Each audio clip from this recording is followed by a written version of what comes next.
النادي الاهلي عرض على مارسيلو كولر 5 شهور من راتبه لكنه رفض. برضه راح النادي الاهلي رجع عرض عليه 6 شهور من راتبه ويدفع على فترتين، برضه مارسيلو كولر رفض ومتمسك ان هو يتم الدفع على راتبه بالكامل، ومرحب اللي هو يبقى على فترتين. بس في حاجه هنا، لو مارسيلو كولر تولى قياده اي نادي في الوقت الحالي هيتم ايقاف راتبه مع النادي الاهلي، تمام؟ عشان نكونوا بس عارفين كل حاجه ماشيه ازاي ورايحه ازاي. وهناك أندية قطرية وسعودية ترغب في التعاقد مع أليو ديانج. طبعا أولهم نادي الخلود يرغب في التعاقد مع أليو ديانج نهائيا وشراء عقده بالكامل. النادي الأهلي لسه ما حسمش موقف أليو ديانج حتى الآن، وأليو ديانج ما طلبش من النادي الأهلي اللي هو يمشي، والنادي الأهلي لسه ما حسمش موقف أليو ديانج لحد الآن.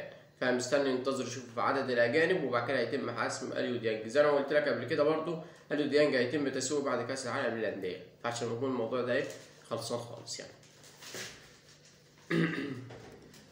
جوزيه جوميز هو الأقرب لتجربة لقيادة النادي الأهلي حاليا، بعد ابتعاد المديرين الفنيين اللي كانوا معروضين على إدارة النادي الأهلي أغلبهم من الألمان.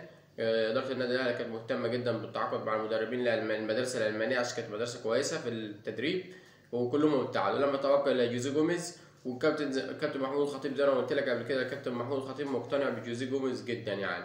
وانا زي ما قلت لك برضو في فيديو قبل كده ان مباراة الحسم بين نادي الفتح اللي هو ماسكه جوزيه جوميز حاليا هتبقى يوم السبت ضد فريق الخلود، باين مش متذكر فريق ايه بالظبط، تمام؟